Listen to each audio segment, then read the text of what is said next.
It's Thursday, December 22nd, 2022. I'm Jackson Bird. Today, we dive into the origins and enduring popularity of that most classic of Christmas carols, Jingle Bells, Batman Smells.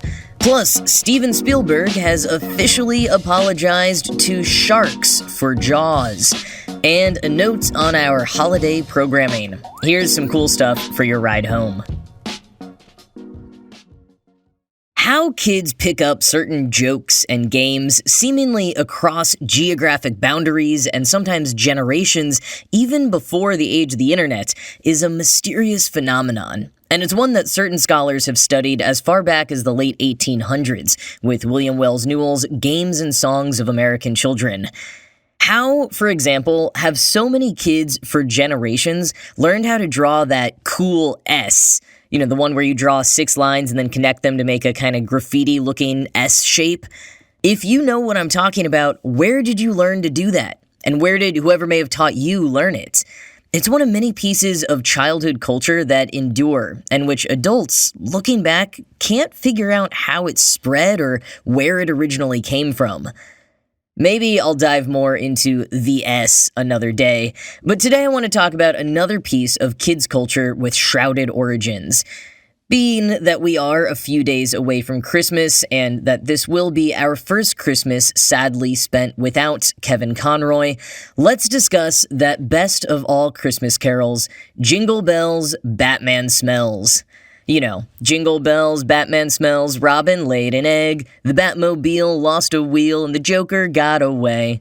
Or, if you're like me, you grew up hearing, the Joker does ballet, as the last line instead. There are actually a lot of different variations that got made up over the years and around the world. Tom Scott did a fascinating analysis on this a couple of years ago that I'll touch more on in a moment. But first, how and when did this song get its start? Now, depending on your age, you might think there's a simple answer for the origin and spread of this classic parody song: the Batman animated series on which Conroy starred. In the 1992 episode Christmas with the Joker, we see Mark Hamill's Joker recite the well-known first verse of the song, along with a custom second verse written for the show, describing his actions of escaping through the roof on a Christmas tree. But that was not the origin of the song, just a clever callback. For one, the song had appeared on another TV show 3 years prior. On the very first episode of The Simpsons, Bart sings the Batman Smells verse during a school Christmas pageant and is subsequently kicked out.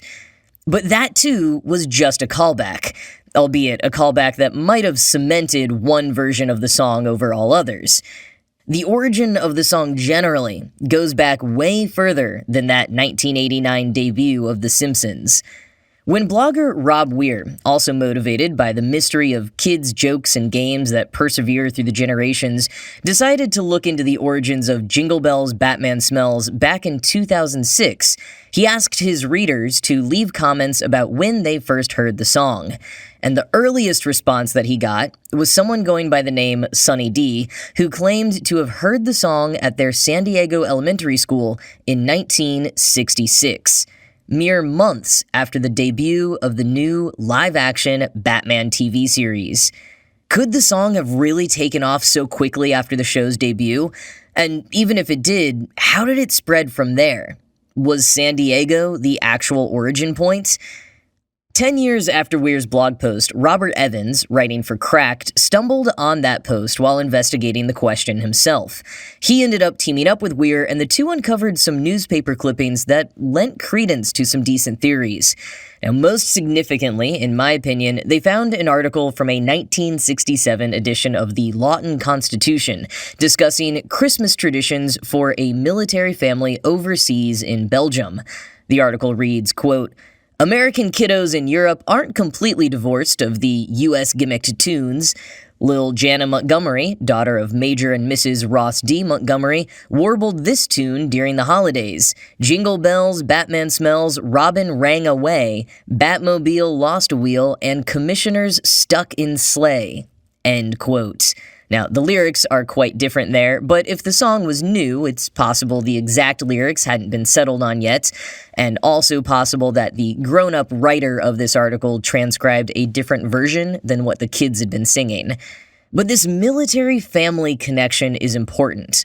If the song really did originate in the US, which is likely, or in California specifically, why not? How is it that kids as far away as Europe and Australia also learned it? That commenter on Weir's blog from 2006, Sunny D, floated the idea of kids in military families, which this article from 1967 seems to back up. And as Evans points out in Cracked in 2016, the US military was nearly twice as large during the Vietnam War era as it is now.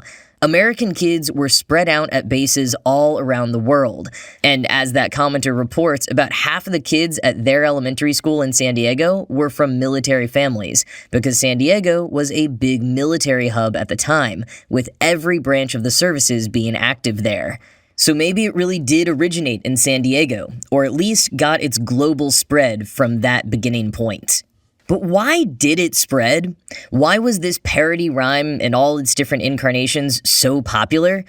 That comes down to two things. First, the incredible popularity of Batman at the time, and second, Jingle Bells' former life as parody fodder. Quoting CBR, "It's difficult to comprehend just how the Batman TV series captured the attention and the imaginations of viewers. On January 12, 1966, 52% of American televisions were tuned in to ABC to catch the show's premiere, owing much to the network's marketing blitzkrieg, which included press mailings, hourly promo spots, and skywriting above the Rose Bowl game proclaiming, 'Batman is coming.' Within months, if not weeks, Batman and Robin merchandise was flooding stores, with early estimates placing retail sales at $80 million for the year, about $597 million in today's dollars, eclipsing other pop culture megastars of the era, including James Bond. The phenomenon was short-lived, alas, with Batman's cancellation arriving just 2 years later, but it was unbelievably intense while it lasted." End quote. So whether you watched Batman or not, and about half of American households did, you were aware of Batman. There are a few more newspaper articles that Weir and Evans, as well as Kevin Melrose at CBR, dug up, which simply reference the phrase, "Batman smells."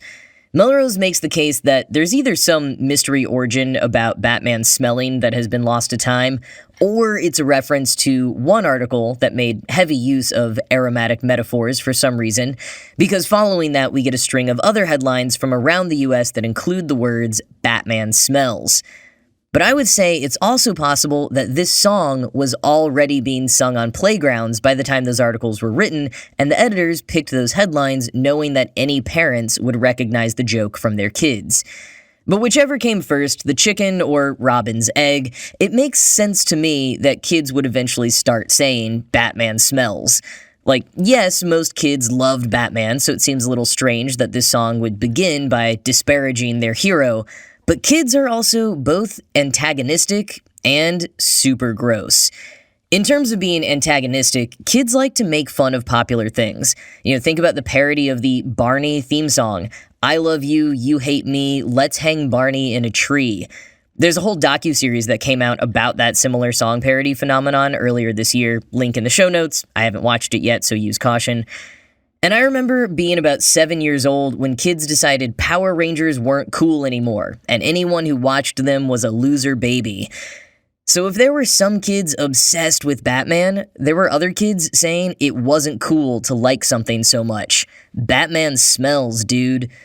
And then there's the kids being gross side of things. CBR references the world history resource Children and Youth in History, which refers to Batman smells as an example of gross lore, which is the kind of content that, quote, allows children to pursue the curiosity they have about their own bodies, end quote.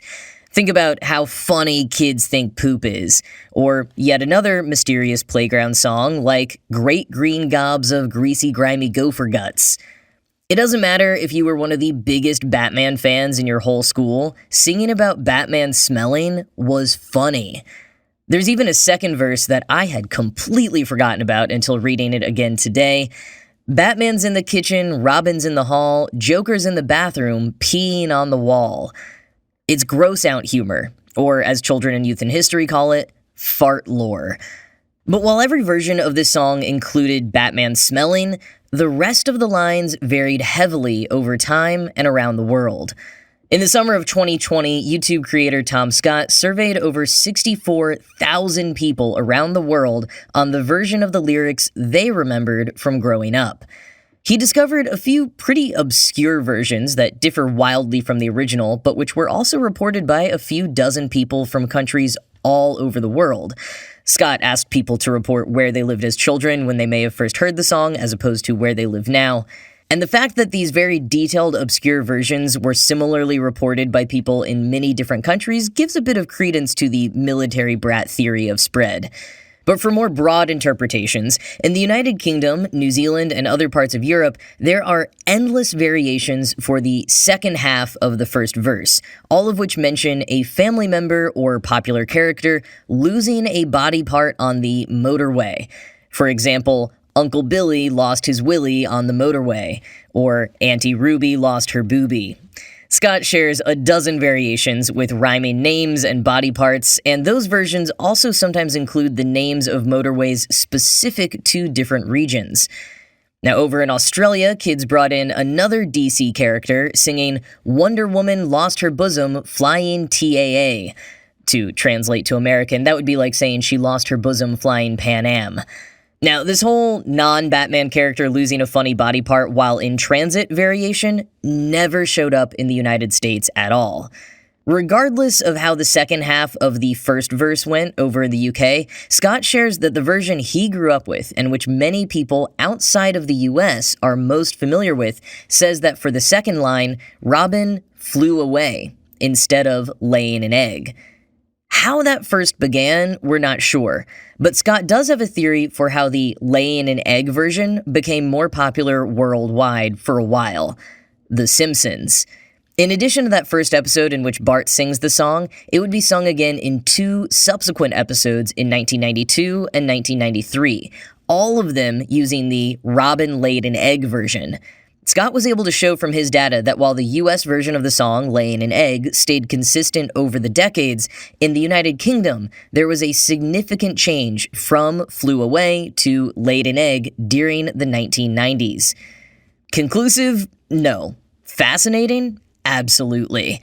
Scott's analysis is also just an interesting, broader reflection on how American culture is sometimes more homogenous than British culture, even for how much bigger and spread out we are. Like, yes, we do have more accents and regionalisms than we are often given credit for, but especially when you break it down to specific examples, where the US might have 2 to 5 different versions of a term, like pop versus soda versus Coke, the UK might have 10 or more.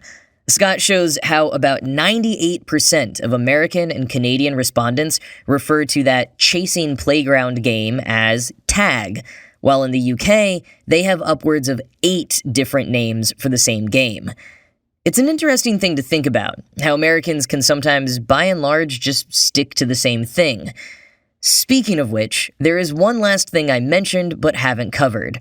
Why Jingle Bells? Why not the Batman theme song or some other tune? Well, about a century after Jingle Bells first debuted in the mid-19th century, not as a Christmas song, but just a general song to herald in the start of winter or possibly Thanksgiving, it began being used as the melody for any sort of funny song, from playgrounds to protest marches. Like Yankee Doodle in early America before it, Jingle Bells was simply a common tune that most people knew, which made it infinitely changeable. Unfortunately, as Evan points out in Cracked, in the 50s and 60s, it was frequently used in bigoted and graphic ways. But sometimes it was still more innocent, and regardless, kids in the mid-60s would have been accustomed to hearing all kinds of parodies put to the tune of Jingle Bells, which helps fill in the final gap of how kids leapt from enjoying this wildly popular show to making a gross Jingle Bells parody of it. If they were going to make any parody song, that was the tune du jour to use. The exact lyrics wouldn't really solidify until those early 90s Simpsons episodes, and DC giving the song its stamp of approval in 1992 with Batman the Animated Series, but the spirit of the song seems to have gotten started on the playgrounds of California in 1966. Maybe. Who really knows? Like the Caped Crusader himself, the shadowy details of the song may forever be shrouded in mystery. But hopefully, it's one that continues to endure on playgrounds around the world. You know, all these movie Batmans these days can try to take themselves as seriously as they want, but they'll never escape the one truth that all kids know. Batman smells.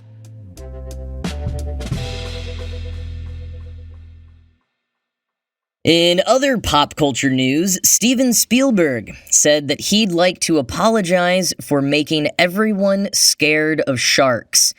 Now, I've mentioned this before, but anytime there's a spate of shark attacks, experts have to come out and explain the actually low probability of being attacked by a shark, and reiterate the true nature of most sharks. Some of them will even name-check Jaws, and bemoan how the 1975 blockbuster gave sharks a bad name, making people think all sharks are solely focused on attacking humans. Due to this perception, research has shown over the years that there was an increase in the killing of sharks after Jaws came out, contributing to the decimation of the shark population. Which Spielberg, in an appearance on an episode of BBC Radio 4's Desert Island Discs recently, does attribute to the book and movie, and says, quote, "I really, truly regret that. That's one of the things I still fear. Not to get eaten by a shark, but that sharks are somehow mad at me for the feeding frenzy of crazy sports fishermen that happened after 1975, end quote. In referring to the book, BuzzFeed News points out that the book's author, Peter Benchley, also publicly spoke about his regret for the harm his story caused to the shark population before his death in 2006. He said in an interview with the London Daily Express, quote, "Knowing what I know now, I could never write that book today. Sharks don't target human beings, and they certainly don't hold grudges," end quote. And quoting more from BuzzFeed News, Brianna Lebusk and Carla Litchfield, researchers at the University of South Australia, analyzed the depiction of sharks in over 100 films released between 1958 and 2019. In a report published in 2021, Busk found that Pixar's Finding Dory was the only movie of the 109 studied that didn't depict sharks as a threat to humans. What we found is that it was really consistent to how the news media portrays sharks. All of the films, apart from one, had sharks that were scary, that were biting people, or people fearing sharks. That was the really prominent thing, that sharks were scary, Lebusk told Manga Bay, a US-based science outlet. The Florida Museum of Natural History's database examined 137 reported interactions between sharks and humans that happened in 2021, and it found that most attacks happened in a shark's natural habitat. A 2013 Pew study estimated that about 100 million sharks were killed each year in commercial fisheries, end quote. Given how much scientists have been frustrated by Jaws and other portrayals over the years, this confession from Spielberg is probably both welcome and seen as a little bit too little too late. I haven't listened to Spielberg's entire Desert Island Discs episode yet, but I will say, if you've never listened to the show before, it is excellent. It's been airing since 1942 and invites prominent public figures on to share the 8 songs, 1 book, and 1 luxury item that they would take with them on a desert island. And given its long tenure, you can find episodes from tons of different people you may be interested in hearing such a personal opinion from, like Judi Dench, Alfred Hitchcock, David Attenborough, David Tennant, and even Princess Margaret, an appearance which was recreated on the latest season of The Crown. Link to listen is in the show notes.